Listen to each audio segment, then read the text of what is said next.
so before recording today, I went and I ran an errand for Bryson. He wanted me to pick him up a lamp. Little alien lava lamp, right? I go and I pick it up, it's like $40. We look on eBay, it's like a $600 lamp.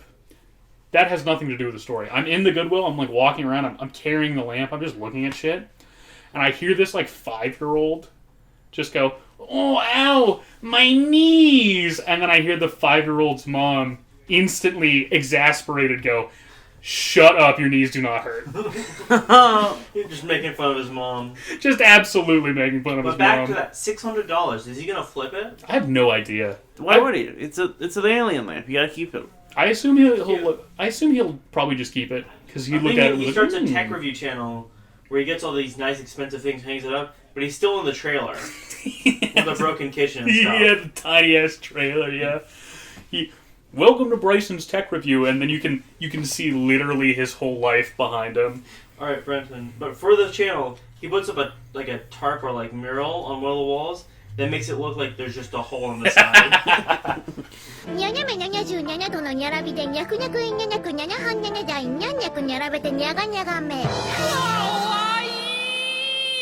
Hello there, and welcome to the very special episode of Bakemonogatari. Shout out to my man Araragi, the king of all pedophiles. I do feel like the anime that we watched, like, either you love it for that or you hate it for that, right? Dude, it's tough to watch. Dude, what if we made an anime and it's the world only God knows, but for pedophiles? We watched the first Monogatari season. Yeah, Bakemonogatari. My name's Brenton, and I'm here. Sorry, but it's Monogatari.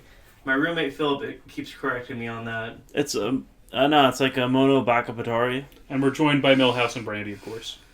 I'm Milhouse. Hi, I'm Milhouse. Hi, I'm Milhouse. So, I picked this episode. Yeah, thanks. I've tried twice to watch this show. Yeah, I could tell that why you bounced off, because as I'm watching it, and I will say, I think I have one of the more positive opinions of this show in this room right now. Certainly, of season 1. Because I genuinely enjoyed a bunch of it. However, anytime Aragi opened his damn mouth, I was like, please kill yourself. So the first time I tried watching it, I got to the scene where it's Senjo Gohara showering and then being naked in a room with Araragi, and I'm like, God damn it. Can you stop? There's a part where she slaps her ass. I'm like, alright, enough. That is a fucking child. It's just, I wouldn't be bothered that so much of it was like horny bait if half the characters weren't literally middle schoolers. I mean, the hottest character is an element. Oh, God. Shut up, no. You're gonna have to cut that. No, I'm not. No, Listen, I'm already a renowned pedophile on the cyberspace. Can we all agree that the hottest character is Oshino? I do think he's got a cute design. I think my favorite design from the show is just Adult Shinobi.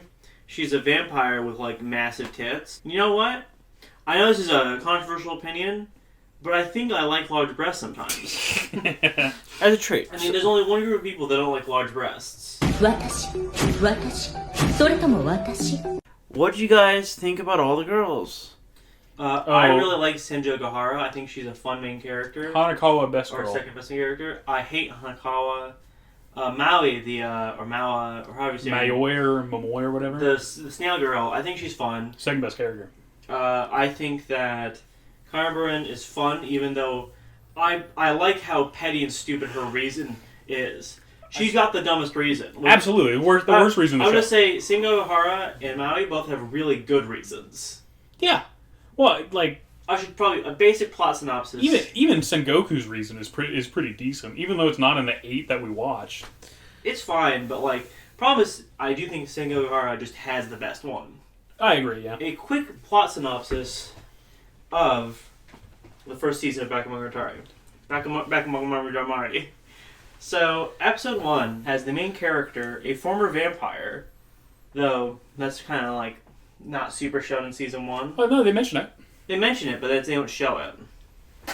Well, I mean, you literally see him heal from stuff, like, all the time. Like, obviously he doesn't drink blood or nothing, but, like, he is obviously a supernatural creature in season 1. Yeah, he drinks Clamato. It's just like blood.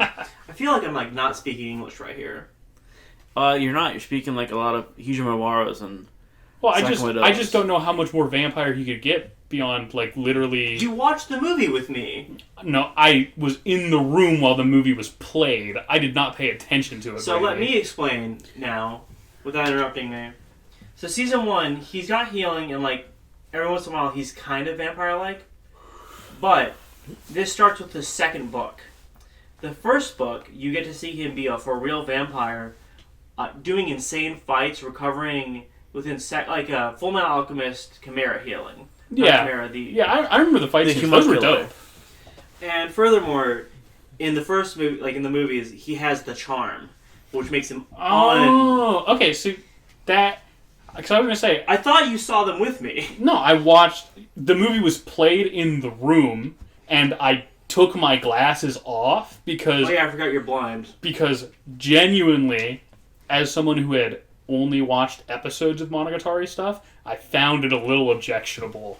Oh yeah. Because the show just kind of like wants to rub your face in it sometimes, like you're a naughty little dog. Well, the reason why it does that is because you're going through Araragi's POV, and it's unfortunate for him that he can't hide his feelings from the audience the way like other characters can. So we see him for what he is. Yeah, which is a despicable. 20 teenager. Oh, hold on, he's not that despicable. I think he's got mental like. He's Russell Brand from Despicable Me. So here's a quick plot synopsis. The first episode shows Araragi, a former vampire still cut apart, seeing a girl fall down like 20 stories because she slipped on a banana peel, which I forgot. What is it? A banana peel? Yeah. I had totally forgot. So I had remembered it as she just jumped down, and it looks like she's committing suicide, but she weighs nothing, so of course she'll be fine. That's how I remembered as well. But no, she slipped on a banana peel. I totally forgot about the banana peel. Hilarious. And then Araragi accuses Hanakawa of doing that. And she should. But either way, she threatens him and like tries to like torture him to never talk.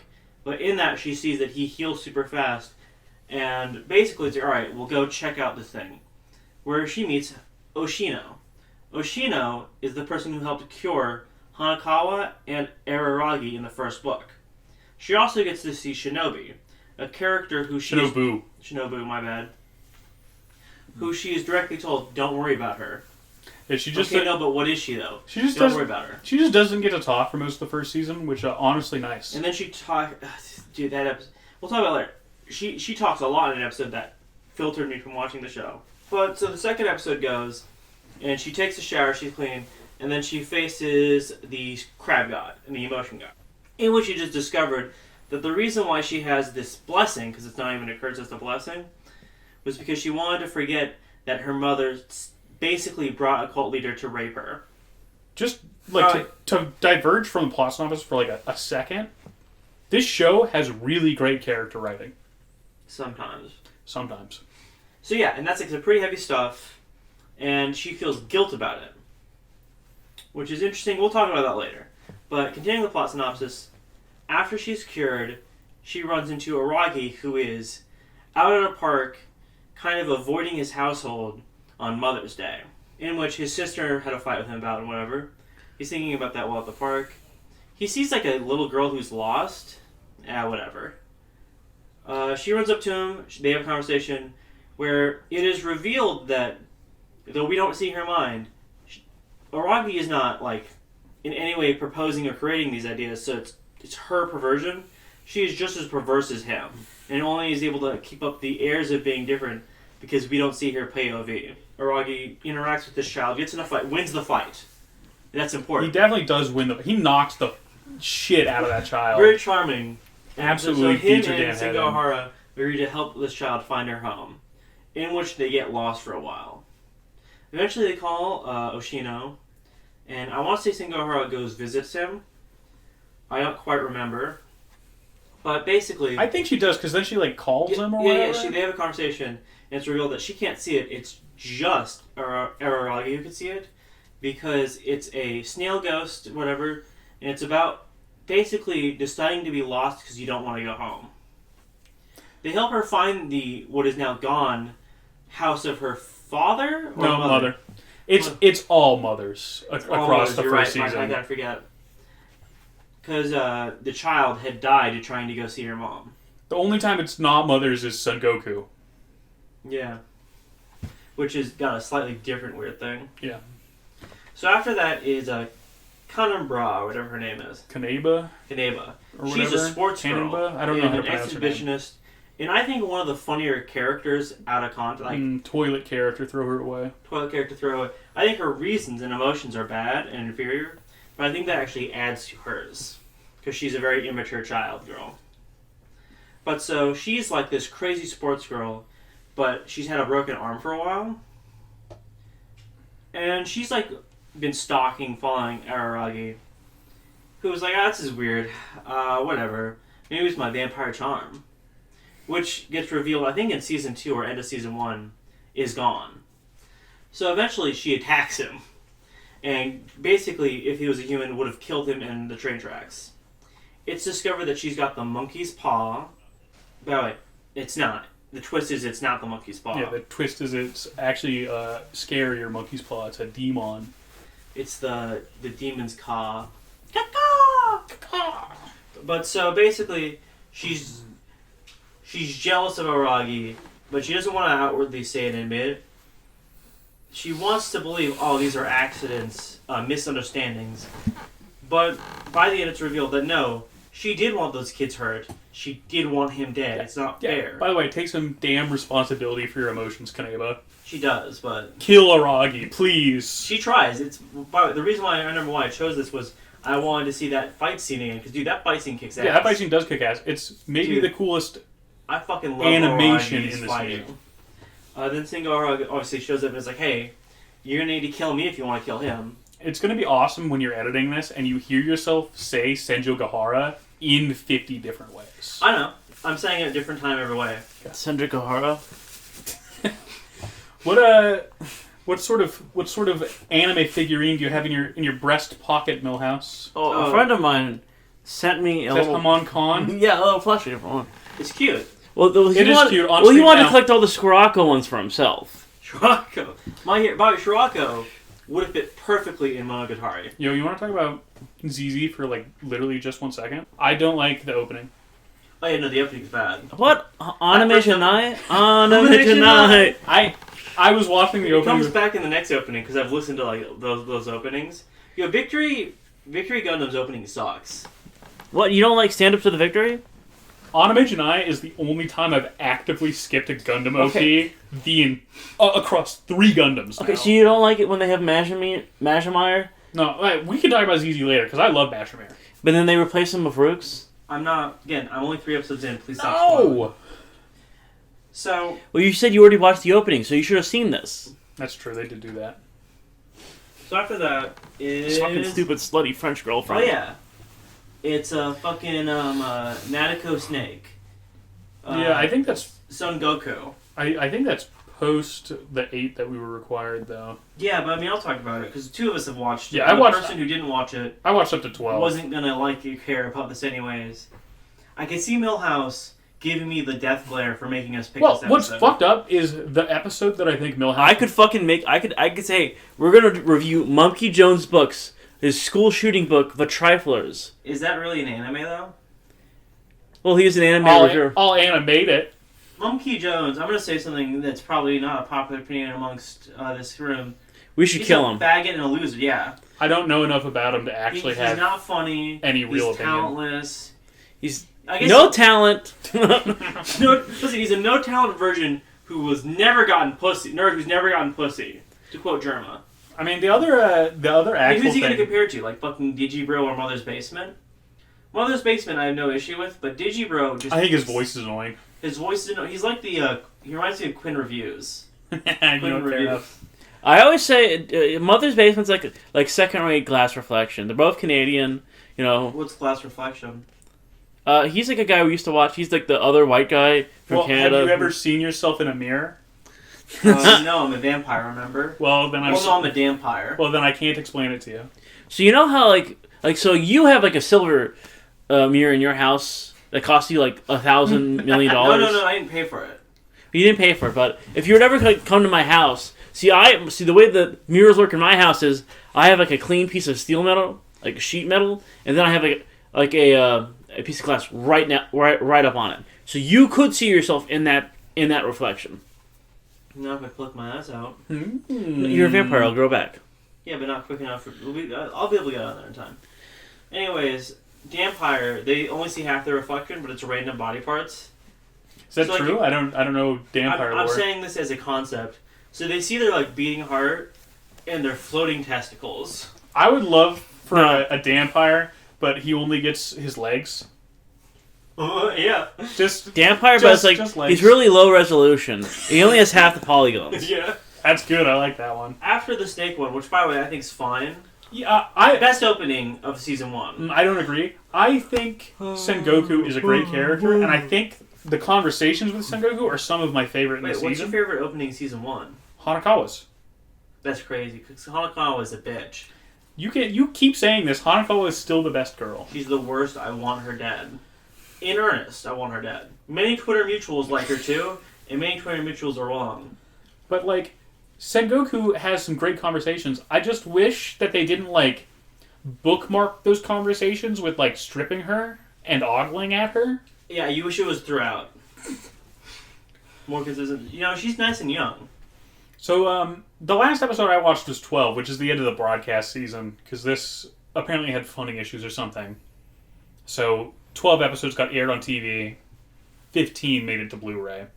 The last one I watched is Senju Gahara and Araragi in the car. Yeah, those are the first 2 parts of the cat arc of this, which you did not see the fruition of.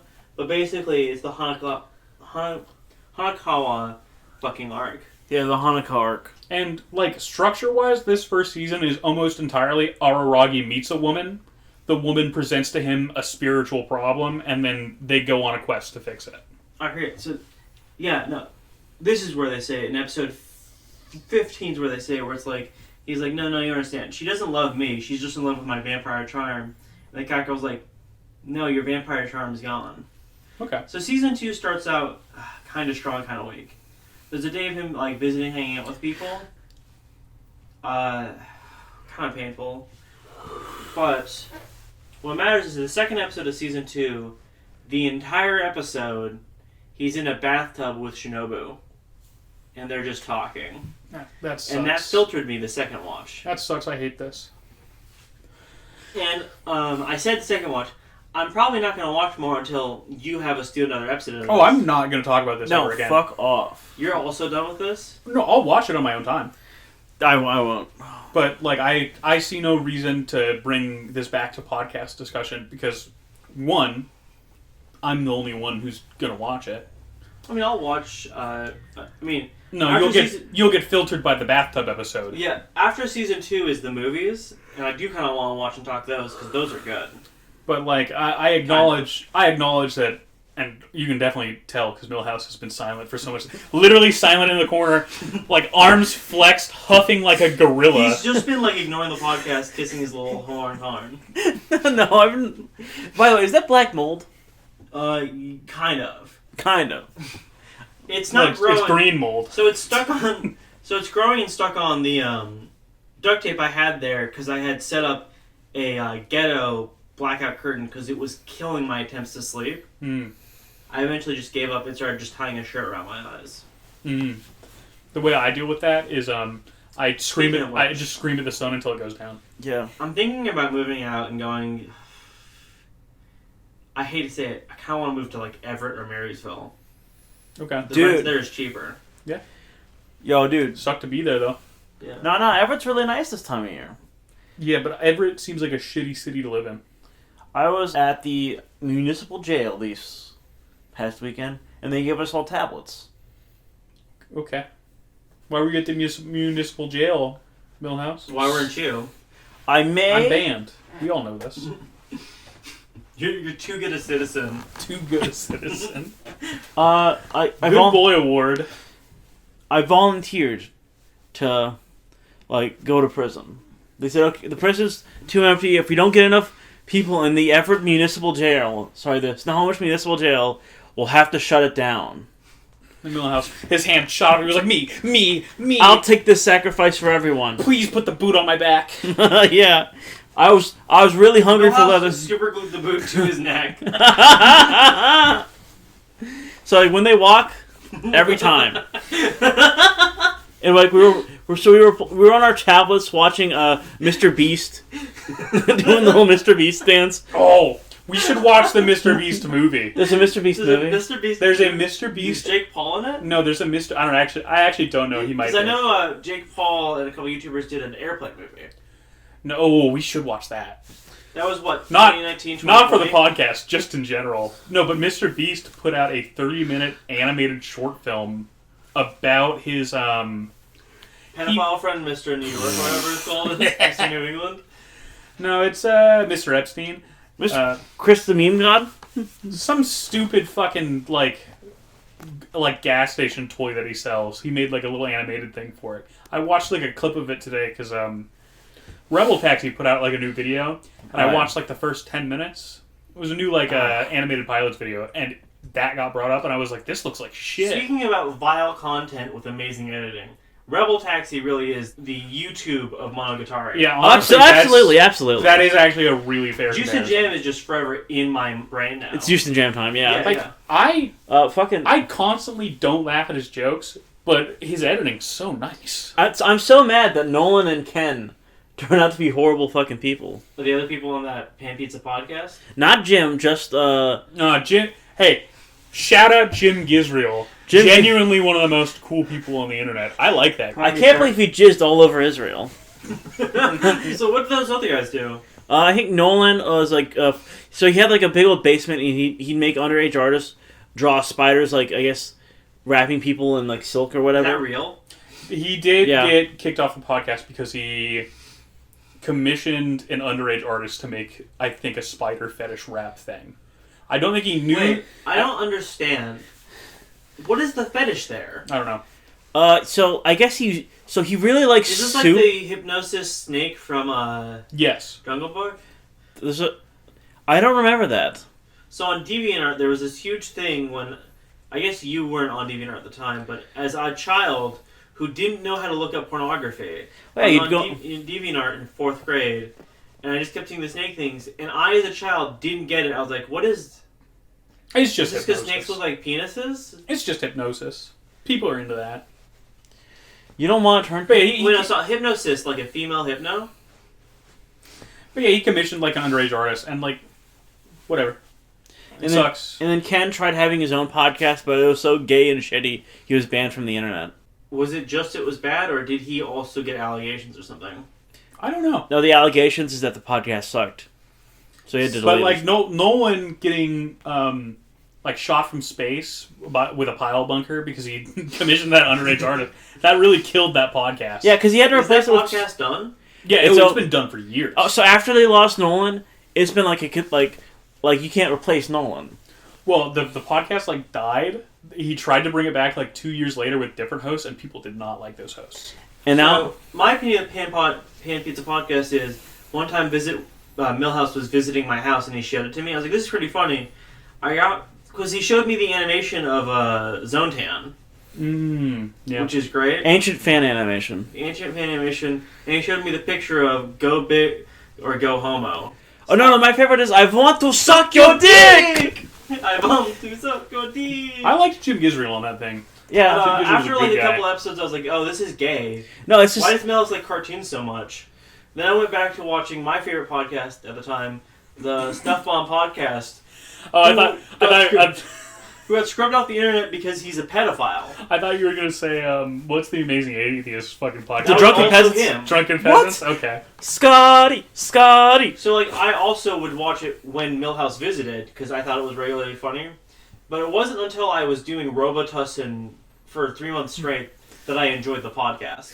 Yeah. No, the podcast... Well, yeah, no, that's the mindset you're supposed to watch the podcast. Damn it! You remember that? No, I don't, but that's perfect. So, Robitussin podcasts I God. liked in high school were like the off-topic podcast. which was the Achievement Hunter podcast. Do you still have the video of the question that you submitted to the drunken peasants? Is that somewhere that I could find? Oh yeah, with the face wraps. Oh no, I need American flag in the background. I don't know. Where you look like a fucking terrorist? I need to find those. They'd be on your laptop, wouldn't it? But I do. There's a lot of stuff that's connected to the BSA, which is now disbanded. So, fucking Jess, who was like Holy Digibros, Central who was Homeless Jess, homeless so he fucking hated a bunch of Cream Man, Mr. Meatman, and especially Princess Nat in the PC. So Hey, what's up? Rashi. Had to shut down his podcast. What the whole So video Mr. Cynical, or as we used to call So, Fag, it turns out this guy, he was a really big Digibro like fan. This little girl from a fucking Japanese game was a pedophile. So Higurashi, when I think of it, I think about my former coworker or employee, because I was his boss, who was a meth addict, who wouldn't stop talking about it, who thought oil is functionally infinite, they're just unwilling to drill it, and that we lived on the Aether, and it was like a ant on a telephone pole. How you can't tell it's a telephone pole, you think it's just flat ground. To which I had to explain to him, an ant understands a telephone pole, man. They understand 3D fucking objects.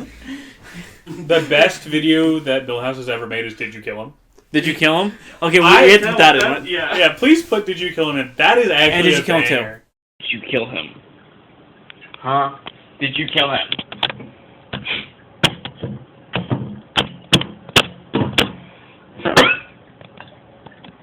I'm gonna take that as a yes. I'm not down to. It's funny. No, 'cause I'm sorry, two's. You lost the spark. No, Milhouse's best video is The Crow. Oh, the crow's pretty good as well. Yeah. That was when you were in speech and debate, right? So yeah. By the way, I think about that ploink all the time. Boink! I mean, it's a good sound effect. It sounds like okay. So that video of the crow, false wall. So the video of that crow, I got contacted by the University of Michigan. A student wanted to use it in their thesis, and I was like, yes, you could download this video and use it in your thesis. So like, that's awesome. So when we're all dead and forgotten, Milhouse will be remembered for his crow video. Yeah.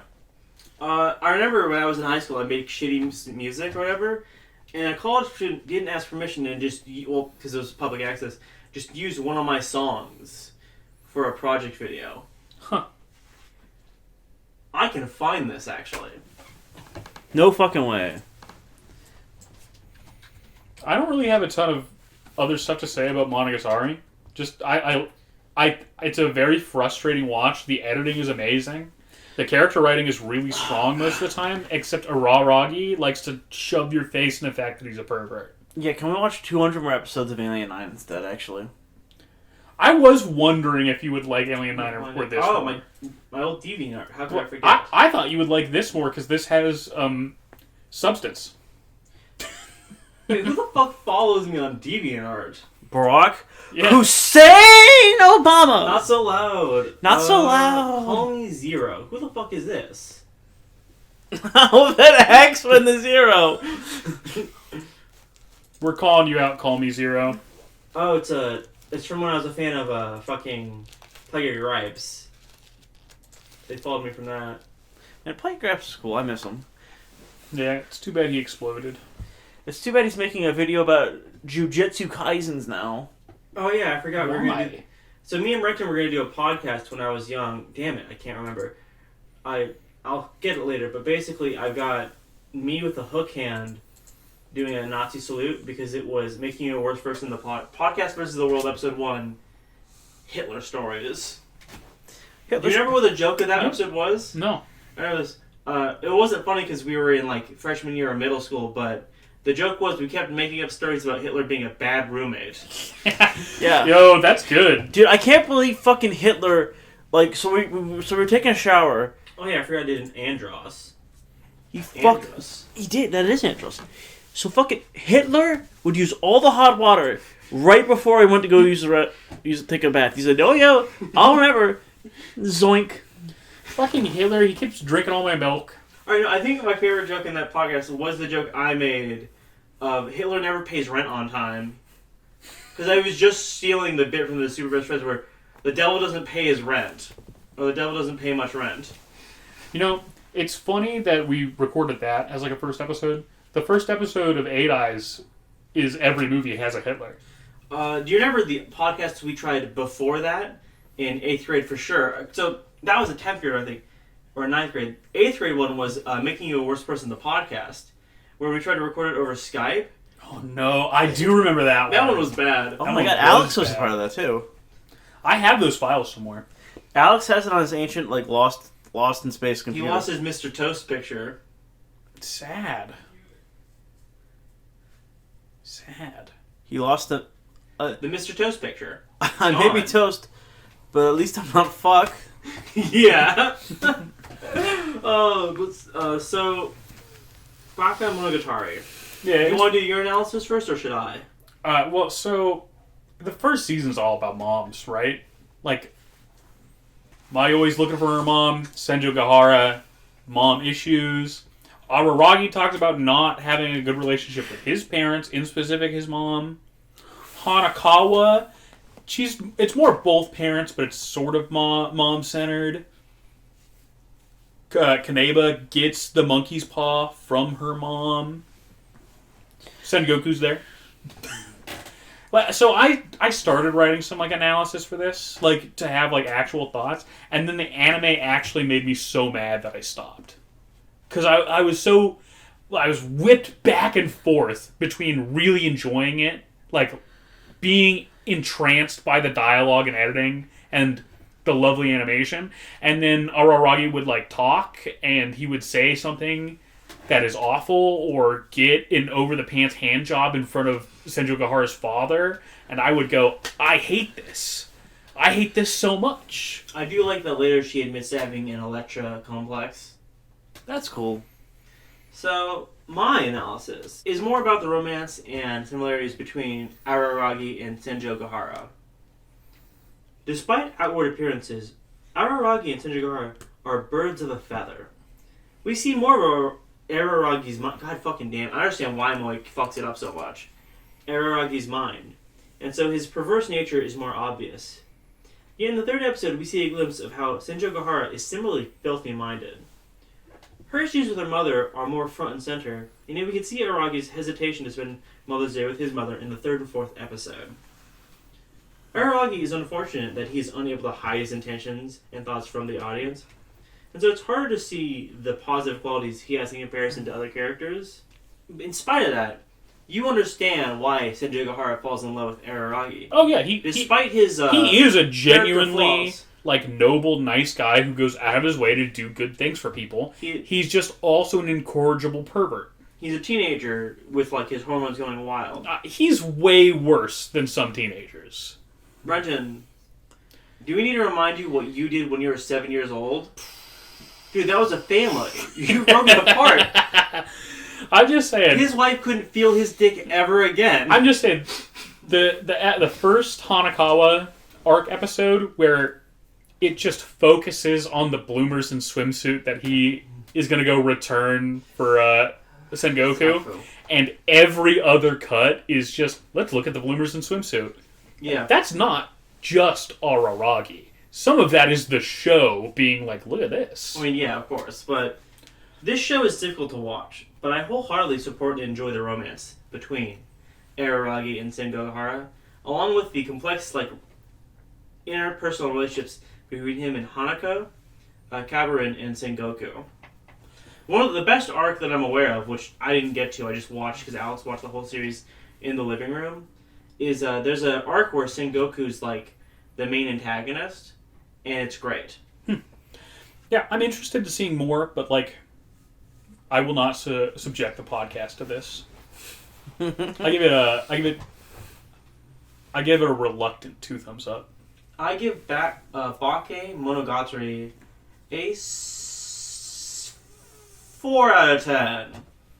I refuse to dignify it with a grading. Milhouse gives it a 2 out of 20. Milhouse gives it a 0.5 out of 40. Milhouse gives it 20 out of 20. Milhouse loves it. Fuck off! Milhouse has a big tattoo of Araragi that says, my boy.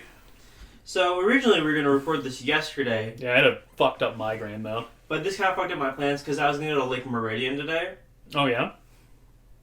I was kind of going to hope one of you guys would come with me before you guys do D&D.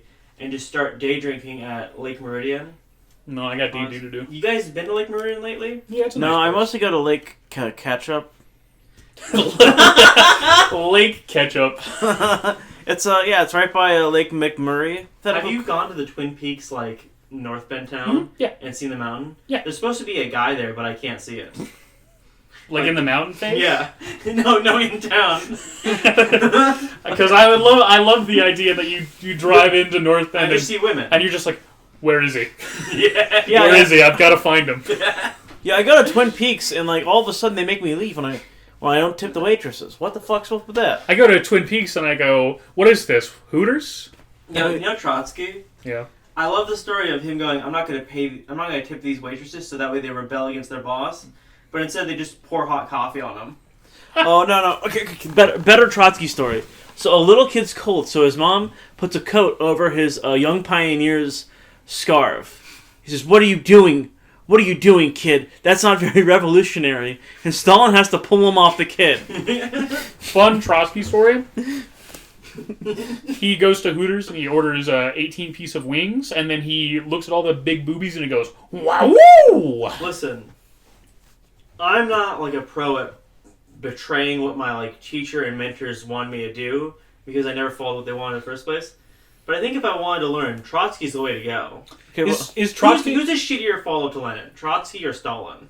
well, We saw Stalin go through, but I bet Trotsky would have lost World War II somehow. Question: is Trotsky straight or is he cool? I feel like Trotsky actually lived in like a locker. He only came out to give talks. Can I be honest? They put him in a big Funko box. Alright, who do you guys think is cooler, Frederick Engels or Karl Marx? That's a really hard question. Dude, have you seen that napkin photo by Engels of the woman with huge tits? No. No, I kind of want to though. Censored on screen now. I'll show you for the podcast. So, like, Karl Marx was like this family man, and Frederick Engels was like a lifelong bachelor, not in the gay kind. Like but in the way where he was fucking- actually crushing pussy. Yeah. You know, it's crazy. I always associated Karl Marx with living off Carl's Engel, or sorry, fucking Robert I mean, Engel. kind of, yeah. And that they were, of course, both operatives of the British Empire.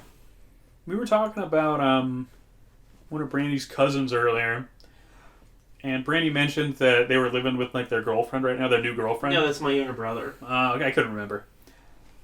They're all the same. They're all the same. And I was like, so what? Is he pussy surfing? Yeah, in the middle of the restaurant. What? What are they gonna do? Kick me out? I already bought my food. Was it a fucking? Were you in fucking like Dairy Queens? No, we went. We got Chinese food at a place called Chinese Food Land. Right, Brenton, here you go. Besides being a revolutionary, he's a good artist. You know, that lady's big honking tits really are out. Wait, so he wrote this? He drew those, yeah. He's a hero. That's fucking. No, I actually no. have seen that before. So I mean, Trotsky's alive today. His name's Here's fucking another one. Vladimir. Sorry, his name's fucking. So he was born in Philadelphia. His name's fucking Benjamin Netanyahu. All his followers would go on to found the neoconservatism movement. You know what I found out that fucked me up the other day? Yeah. I never realized that Ben Shapiro's wearing a yarmulke in every public appearance he's ever done. What, really? I didn't Yeah. know. Well, on it's- his head, it's so big, Yeah. it looks like a normal beanie. Well, no, like legit though, it blends in perfectly to his hair. Brenton, I'm sorry, I saw it. Randy, Milhouse is the only person in the world who I know who watches Ben Shapiro, and he didn't know it. I've never seen. What do you mean? I've seen Milhouse, I don't know what Ben- Milhouse watches Ben Shapiro every day and didn't notice. Well, no, I watched him through like a rifle. A rifle scope. You don't know this. Milhouse is the #1 killer. Wow! You No, can't no, that's gonna have to be Yes. cut. By the way, I'm imagining Milhouse, you 5 feet from your computer looking at the screen through a rifle scope. Right, so that It's last trained on Benny. that joke, but I just censored the killer part. Oh, I think that's the podcast. Yep. Before we go, one last thing. I went and saw Machine Girl recently. I wear a stupid little outfit where I wear fucking these cross glasses where I can still see in the corner just regular vision in the black. so it really fucks up like in blends, just to make it look like you're in a slightly dark room. Okay. That's awful. Yeah, that It's seems kind of cool and disorientating. fun. I put a chain on my arm. Why'd you put a chain on your arm? To bind Brandy's Because it's Machine power, Girl, I of was course. I made the stupidest outfit possible. Brandy kept walking around the venue holding up. I was thinking, man, a homeless man bothers me. But then, as I left the venue, I watched a guy pour a beer on a homeless man who was sleeping in a sleeping bag. What the fuck? And he yelled out the guy's name. Jesse, what the hell? Fuck you, man. It's so So they funny. know each other. This is like a rivalry that I just It's caught. so funny. But I am imagining you're walking around the venue, like holding your hand up, like you're a chunie, going, "This hand of mine holds an awesome power. No, I was going back and forth to the bathroom to do Burning a lot. Fist." It was a good time. Okay. I had some people compliment my outfit. There was just an Austin Power couple. Austin Power couple? That's Yeah, also Austin what I Power heard. and the girl from the second movie. Oh, okay. Ba-ba-na-ba-na. Okay. Yeah, Austin Power 4, but it's about him getting a prostate exam. Austin Power 4. But Mr. Evil puts a big finger in there. The big foam figure up his ass. That's... One more thing. One more thing, Mr. Milhouse. I think for our next episode, I'm making you guys watch Wicked City. I think you guys should instead... Objection! It's my episode next. What? I thought... No, You your picked episode was G-Fighter. G Gundam, sir. Oh my god, have we done like 6 fucking specials since then? We did a couple since then. At least we did 2. April Fool's, and then we did the 10-year review. Which was the same 10-year. Yeah, we've been podcasting for 10 years. Thank you. Yeah. Thanks to all I don't know, I think- thanks to all our fans. I forgot that you didn't know how I lived my life when we weren't friends for those couple of years. Yeah, sometimes I just get surprised. Did I tell you about the time I was huffing butane? Yeah, because it came Oh, yeah, to a head where I fucking- was like, you should not do that. Yeah, fucking Corbin. Oh my god. Corbin is like so I knew Corbin from high school. 100 crazy fucking stories about Corbin. We had a very wild roommateship. Apparently, I just didn't notice it. Apparently, he committed like a terrible crime right in front of me. Well, I think to make better episodes, I'm going to start doing Duster mid-podcast. I thought you were just going to go back into the Awesome Powers. But